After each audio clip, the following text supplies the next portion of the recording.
Jangan lupa tolong di subscribe dan ketik loncengnya. Terima kasih.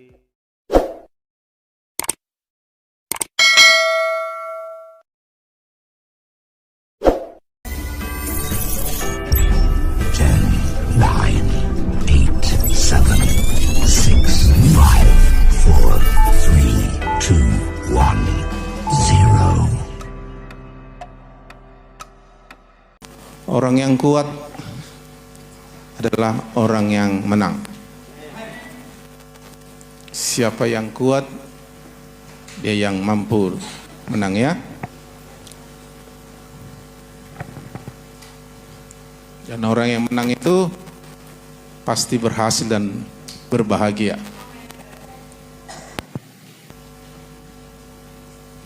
Maka ikuti dulu apa yang saya bilang ini, karena itu ada hubungannya semua.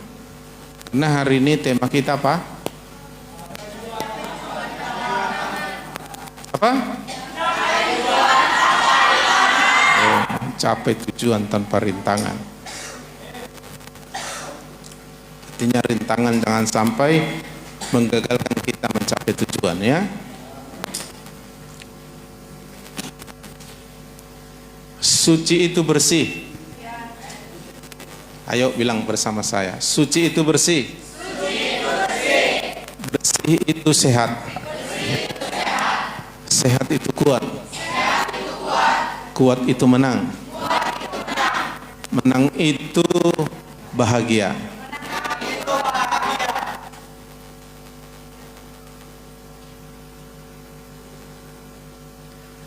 Saya suka bilang begini, kita boleh menghadapi masalah tanpa kita bermasalah. Sebenarnya kita bermasalah, maka masalah itu menjadi masalah. Amin. Di dunia memang kita banyak masalah, menghadapi masalah maksud saya, tapi tidak mesti bermasalah. Amin. Itu adalah orang-orang yang paham kebenaran, yang mengerti kebenaran. Orang yang mengerti kebenaran firman adalah orang yang berhikmat, orang yang cerdas. Katakan bersama saya, orang yang mengerti firman Tuhan adalah orang yang berhikmat dan cerdas. Orang bodoh tidak akan bisa menang. Kuat itu termasuk juga kita punya hikmat. Karena kuat itu seutuhnya. Tuhan mau roh jiwa tubuh kita sempurna tak bercacat. Efesus 6 ayat 10. Efesus 6. Ya, akhirnya hendaklah kamu kuat di dalam Tuhan. Di dalam, iya, Tuhan menghendaki kita kuat di dalam Dia, di dalam Tuhan, di dalam kekuatan kuasanya, bukan di dalam kekuatan uang, pengetahuan, atau apapun di dunia yang diandalkan manusia, ya.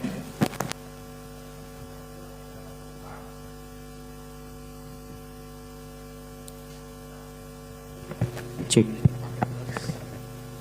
Ya.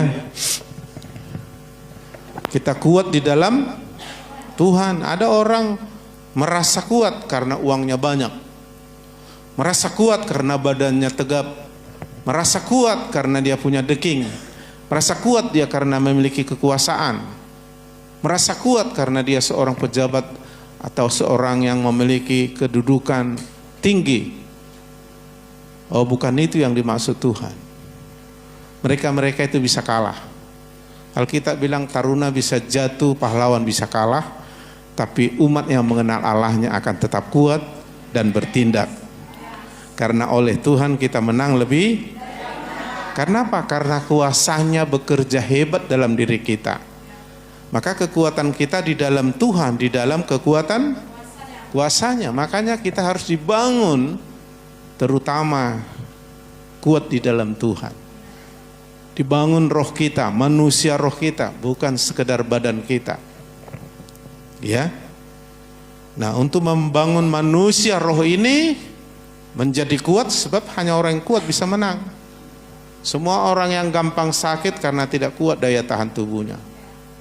Semua orang yang kalah dalam sekolah karena tidak kuat cara berpikir atau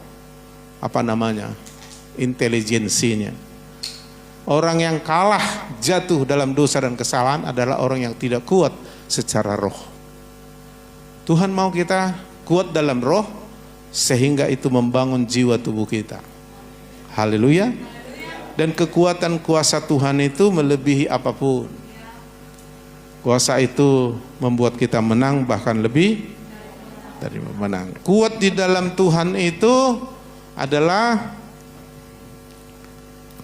karakternya dibangun menjadi seperti karakter Tuhan, karakter Allah, karakter Kristus, ya, gaya hidupnya Allah, sifat dan sikapnya Allah, dan itu dari dalam roh.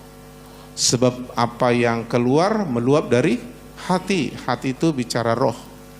Dan roh kitalah manusia yang sebenarnya. Jadi kita ini adalah makhluk roh yang mempunyai jiwa tinggal dalam tubuh. Haleluya. Bagian yang terlemah dari kita sebagai manusia adalah tubuh kita. Nomor 2 adalah jiwa kita. Dan kalau orang yang belum bertobat, belum dibangun Tuhan rohnya, nah rohnya juga lemah. Maka gampang dirasuk iblis, ditipu iblis, dikalahkan iblis, diikat iblis. Artinya kalau tidak kuat pasti kalah. Kekalahan rohani itu lebih hebat akibatnya, dampaknya. Ya, karena iblis akan memerangi kita terus, dikatakan dalam Efesus pasal 6 selanjutnya. Peperangan kita bukan melawan darah dan daging, lebih dahsyat lagi melawan roh-roh jahat yaitu iblis. Nah, hanya orang yang kuat yang bisa mengalahkan iblis. Dan orang yang kuat itu adalah orang yang membangun dirinya di dalam tuh, yang memiliki kekuatan kuasa. Jadi orang yang kuat dalam Tuhan itu adalah orang yang terus dibaharui rohnya, karakternya, ya.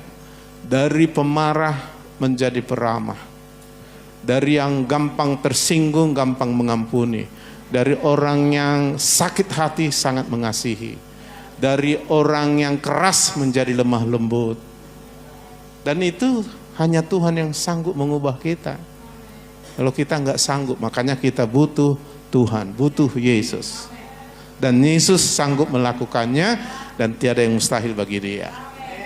Kalau bagi manusia tidak mungkin, bagi Tuhan mungkin.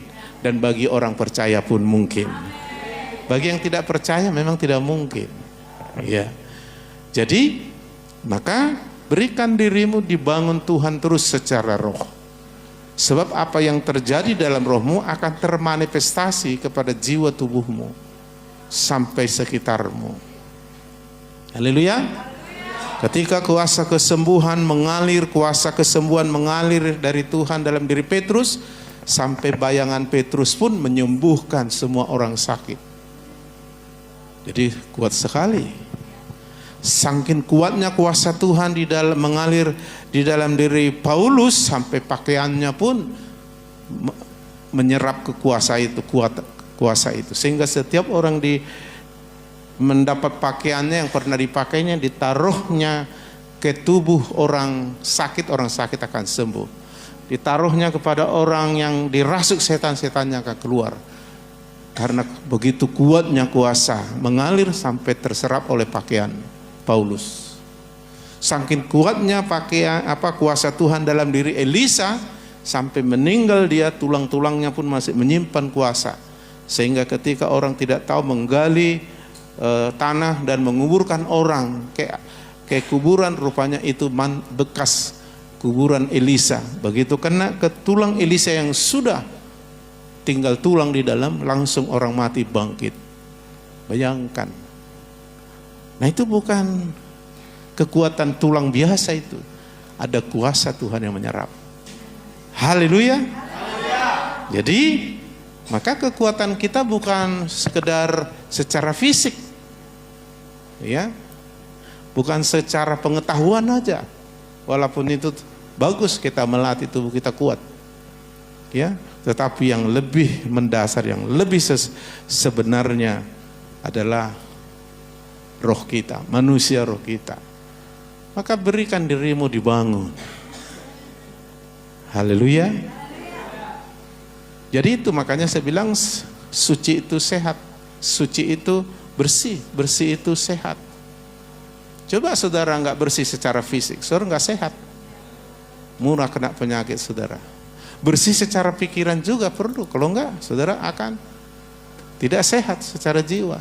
Bersih secara hati juga, karena orang yang suci lah yang bisa melihat Tuhan, mengalami Tuhan, yang bisa dibangun Tuhan. Maka berbahagialah orang yang suci hatinya, karena mereka akan. Makanya kita harus membangun diri kita dalam Tuhan supaya kita kuat. Maka saudara harus mengejar kekudusan. Berusahalah damai dengan semua orang dan kejarlah kekudusan, sebab tanpa kekudusan tidak seorang pun melihat Tuhan, mengalami Tuhan, bisa dibangun Tuhan, bisa berhasil membangun dirinya dalam Tuhan. Jadi dimulai dari situ. Makanya dimulai dari bertobat, baru sungguh-sungguh mengejar Tuhan. Karena kalau kita mendekat kepada Tuhan, Tuhan akan mendekat kepada kita. Haleluya. Orang yang dekat dengan Tuhan sangat sulit dijangkau iblis. Orang yang jauh dari Tuhan sangat sulit dijangkau Tuhan dan gampang dijangkau iblis. Itu logikanya. Malah dikatakan orang yang dekat dengan Tuhan, orang yang di pihak Tuhan, siapa yang bisa melawan dia? Haleluya. Maka untuk bisa dekat dari Tuhan, saudara harus berjuang untuk mengejar kesucian, kekudusan. Kalau salah, cepat bertobat, jangan simpan dosa. Kalau ditegur orang padahal itu kau salah, cepat rendah hati dan bertobat, minta ampun sama Tuhan. Kejar kesucian, kekudusan. Karena suci itu bersih, bersih itu sehat, sehat itu kuat, kuat itu menang, menang itu bahagia. Karena orang yang menang pasti berhasil. Tak ada orang yang kalah berhasil. Iya, jadi seperti itu. Jadi mulai belajar mencapai kesucian. Ada darah Yesus yang menyucikan kita kalau kita silap, kalau kita lemah lalu jatuh. Ada darah Yesus menyucikan kita sehingga kita tetap suci dan bersih. Amin. Sehingga kita bisa mendekati Tuhan, untuk Tuhan jangkau dan bangun kita secara roh. Dan firman Tuhan yang terus-menerus kita terima itu akan membersihkan kita. Yohanes 15 ayat 3 katakan, kamu bersih karena firman yang kukatakan kepadamu. Dengan apakah seorang muda mempertahankan kelakuannya bersih? Menjaga sesuai firman. Mazmur 119 ayat 9. Kusimpan janjimu, firmanmu dalam hatiku, supaya aku jangan berdosa kepadamu. Nah, jadi oleh darah Yesus kalau kita sempat jatuh dalam dosa, akan menyucikan kita. Nah, untuk kita hidup tetap di dalam kesucian, maka satu-satunya cara kita harus menerima firman terus-menerus. Nah, firman itu menjadikan kita suci. Suci itu sehat, sehat itu kuat, kuat itu menang, menang itu bahagia dan berhasil. Ayo berjuang. Jadi perjuangan kita bukan sekedar berhasil jadi orang kaya. Punya cita-cita, aku mau jadi bupati, lalu bupati. Bukan sekedar itu, gak salah dengan itu. Bukan sekedar aku mau jadi pengusaha besar, aku mau jadi seorang yang hebat. Bukan sekedar itu. Tidak salah dengan itu. Tuhan bisa saja menempatkanmu di situ. Tetapi yang menjadi masalah, apakah kau kuat di dalam Tuhan? Karena dunia ini penuh masalah. Dan iblis tidak setuju kau dekat dengan Tuhan. Makanya kau harus mengalahkan iblis dengan kekuatan kuasa Tuhan. Makanya kita harus bangun diri kita di dalam Tuhan. Amin. Jadi kuat dalam Tuhan itu bicara karakter. Karena yang membuat karakter yang lemah itu membuat kita lemah. Karakter itu sifat dan sikap, gaya hidup, kebiasaan buruk. Itu yang kelemahan kita. Maka bawa itu kepada Tuhan. Ya, kelebihanmu terus tingkatkan dan terus pakai untuk menjadi berkat bagi orang lain dan bagi kemuliaan Tuhan. Tapi kelemahanmu kau harus terus bawa sama Tuhan supaya diubah oleh Tuhan. Jadi dia mau yang lama berlalu, yang baru datang. Amin. Jadi kita harus berjuang. Makanya dibilang Hosea pasal yang ke-6 ayat 3, marilah kita berusaha sungguh-sungguh mengenal Tuhan, membangun hubungan dengan Tuhan, mendekat pada Tuhan, berintim dengan Tuhan secara pribadi dan bersama. Ya, karena Tuhan akan datang pada orang seperti itu seperti fajar. Tuhan akan datang seperti hujan. Amin. Nah, kalau padang gurun sekalipun kalau didatangi hujan yang lebat, pasti menjadi tanah yang subur sehingga pohon tumbuh dengan suburnya berbuah. Begitu juga ketika Tuhan datang dalam hidup kita dan kita mengalami Tuhan yang adalah sumber hidup kita, sumber kekuatan kemenangan kita. Hidup kita tidak mungkin kalah. Hidup kita pasti berubah. Dan dia akan bangun kita menjadi kuat di dalam dia, karena kehendaknya kita menang lebih dari pemenang, tapi oleh dia. Dan dia memberi kita kuat kuasa. Dia membangun karakter kita. Amin. Kuat dalam Tuhan itu manusia roh, maksudnya imannya. Karena iman timbul dari dengar firman. Kuat itu karena kita melakukan firman. Karena iman itu menjadi sempurna melalui tindakan-tindakan iman. Iya. Orang yang kuat secara roh itu adalah orang-orang yang memiliki pengurapan kuasa Tuhan. Kuat di dalam kuat kuasanya. Dan Roh Kudus itu mentransfer kuasanya di dalam roh kita sehingga kita disebut penuh roh. Tetapi roh itu akan menjangkau jiwa kita, menjangkau tubuh kita, bahkan bisa menjangkau orang lain yang sekitar kita. Makanya kalau orang-orang yang sudah dipenuhi roh, di dalam dia penuh kuasa. Seperti Petrus, Paulus, Elia, dan pendeta J.R. Malau. Ya jangan hanya orang aja pula dibilang, ya kan? Awak pun ngalaminnya, ya kan? Ada kuasa.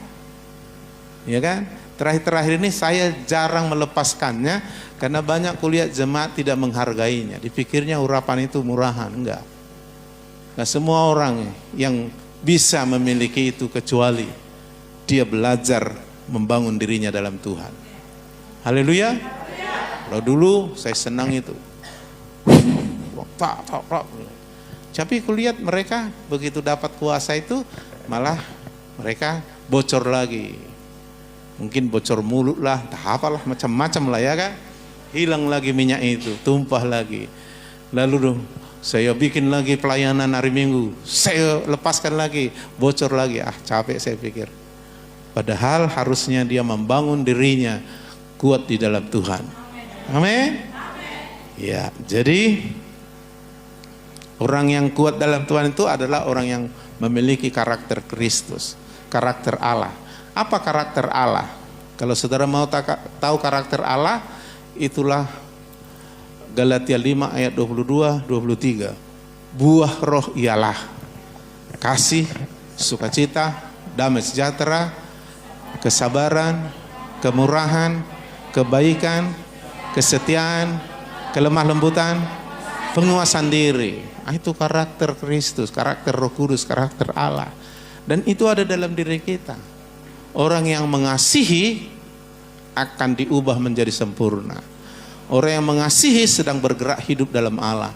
Orang yang mengasihi mampu mengampuni, bahkan tidak sakit hati kalau difitnah, kalau dijelek-jelekin. Orang yang mengasihi malah bisa menolong orang-orang yang jauh dari Tuhan. Haleluya. Itu kuat. Dan ada damai sejahtera, sukacita. Ya, sekalipun dia berhadapan dengan banyak masalah, dia tidak bermasalah. Buktinya dia tetap sukacita, damai sejahtera. Ketika orang jadi susah, jadi stres, nah itu dia sedang bermasalah. Kenapa? Karena dia tidak memiliki karakter Kristus, malah dia memiliki kelemahan yang namanya murah tersinggung, kesombongan, itu karakter lama. Nah, ada kesabaran, ada penguasaan diri, ada kesetiaan, ada kebaikan, ada kelemah lembutan. Orang yang lemah lembut menguasai bumi katanya. Artinya bumi memberkati orang yang lemah lembut. Ketika Adam melawan atau melanggar firman, bumi melawan Adam. Sehingga Adam susah cari makan secara fisik di bumi. Malah bumi melawan dia, menumbuhkan semak duri dan onak. Tetapi orang-orang yang lemah lembut, bumi akan memberkati dia. Haleluya. Itulah artinya berbahagialah orang yang lemah lembut, karena mereka memiliki bumi. Mereka menguasai bumi. Oh, itu luar biasa. Hati yang gembira adalah obat yang manjur. Itu orang kuat, gak bisa sakit dia. Bukan bahagia karena dia nonton lawak, bukan. Itu bahagia karena pekerjaan firman roh dalam dirinya. Yang pasti orang mendengar melakukan firman pasti bahagia. Nah, itulah kebahagiaan yang dari Tuhan. Dan Tuhan mau itu menjadi gaya hidup kita.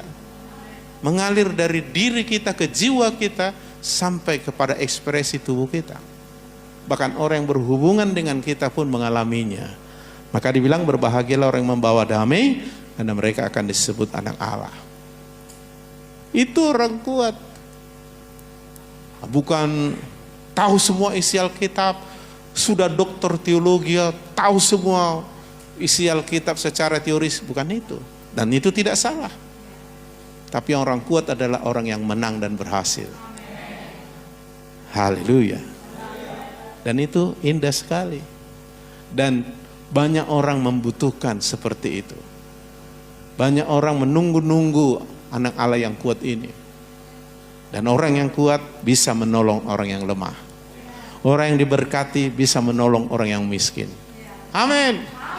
Orang yang menang bisa menolong orang yang kalah.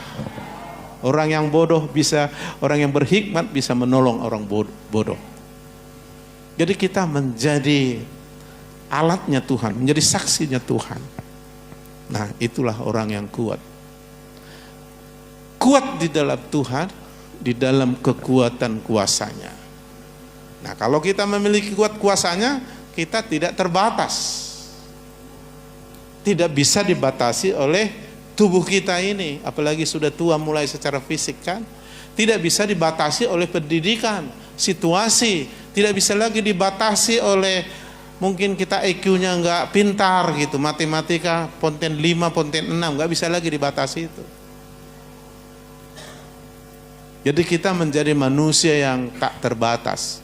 Dan Tuhan bilang kepada orang yang semacam ini, tiada yang mustahil bagi orang percaya. Inilah sesungguhnya yang mau Tuhan bangun. Amin. Dan Tuhan mau bangun kau kuat secara roh, secara jiwa, secara tubuh, bahkan secara ekonomi. Kuat. Nah, orang miskin itu bukan orang kuat. Ya kan? Di dunia ini orang kuat orang kaya kan? Oh, misalnya ada orang terkaya di rantau ini. Wah, pasti bupati datang sama dia. Ya, pasti bupati bertamu sama dia. Kenapa? Karena menurut orang dunia, orang banyak uang, orang kaya itu orang kuat. Lebih lagi orang yang manusia rohnya itu lebih kuat lagi. Amin. Gak bisa dikalahkan apapun, karena orang ini kuat dan pasti menang. Kemenangan kita bukan hanya satu segi, tapi semua segi. Makanya berkat berkelimpahan. Amin. Jadi mulai dari bersih-bersih dulu. Bersih hati, bersih mulut, bersih pikiran, pokoknya bersih. Kita jangan ngomong dulu kuat, karena gak ada orang yang sehat kalau tidak bersih. Pada zaman COVID disuruh kita bersih-bersih. Harus cuci tangan. Begitu keluar harus mandi, pakaian jangan sampai kena orang. Pakaian langsung ditaruh sabun gitu kan. Sering cuci wah, sampai ada orang kaya saudaraku semua obat-obat, semua yang dibelinya, direndamnya dulu di apa? Di deterjen. Lalu diambil apa? Semprot, udara itu disemprotinya. Wah, kenapa? Karena bersih itu sehat. Jadi saudara harus bersih, amin. Oleh darah Yesus, oleh firman. Berjuang untuk ini. Nggak ada menang tanpa perjuangan. Amin. Yang sebut pahlawan adalah orang yang berperang lalu menang. Dan menangnya pun luar biasa. Nah, itu pahlawan. Dan Tuhan mau kita lebih dari pahlawan. Ya, karena kita punya Yesus yang hebat, ya. Amin. Nah, jadi orang yang kuat itu adalah orang yang sehat. Yang sehat itu adalah orang yang apa? Makanannya bagus. Ya kan? Saya dulu makanannya nggak bagus karena nggak tahu, nggak ada yang ngajari. Ya makanannya ya jengkol, ubi, keranting deng, ekstra jos, berusahakan semua badanku kan. Otakku pun nggak lancar, matematika, wah hang terus, sanggup lagi kan. Nah orang-orang barat itu kan makanannya bergizi kan, keju apa semua, makanya agak pintar-pintar mereka. Nah jadi tergantung juga nah makananmu adalah firman Tuhan. Haleluya. Ketika kau datang sama Tuhan, Dia kasih kau makan minum, membuat kau sehat secara rohani. Kalau sehat secara rohani, itu akan termanifestasi ke jiwa, ke pikiranmu. Pikiranmu yang baru jadi pintar nanti. Iya, karena akan terjangkau semua sampai ke tubuhmu. Karena kuasa Tuhan yang dilepaskan di dalam hati kita, itu bisa mengalir ke tubuh kita. Makanya ada orang bisa mengalirkannya. Melalui tangannya kah, melalui pakaiannya kah. Jadi bukan hanya terkurung di dalam, itu akan termanifestasi. Apa yang keluar meluap dari Makanya kalau kau sudah dibangun kuat di dalam Tuhan, itu akan nampak. Kan nampak. Secara pikiran, kehendak, perasaan, bahkan secara fisikmu akan nampak. Beda sekali. Ya, jadi maka terus makan di hadapan Tuhan. Apa makannya? Matius 4 ayat 4, manusia tidak hidup tapi dari setiap Orang yang makan cukup adalah orang yang merenungkan firman siang malam. Orang yang betul-betul bisa mencerna makanan itu menjadi gizi adalah orang yang menikmati firman. Iya, menikmati firman. Orang sakit nggak bisa menikmati makanan, tapi orang sehat bisa menikmati. Jadi kalau kau belajar terus menikmati firman, enak kali firman itu sampai kau ketawa, sampai kau senyum, sampai kau haleluya, sampai kau menangis karena ditemplak, sampai kau terharu. Nah itu artinya kau sedang menikmati makanan dan engkau sedang menikmati atau pencernaanmu sedang bagus. Orang sakit itu karena salah satu pencernaannya tidak bagus atau makanannya tidak bagus.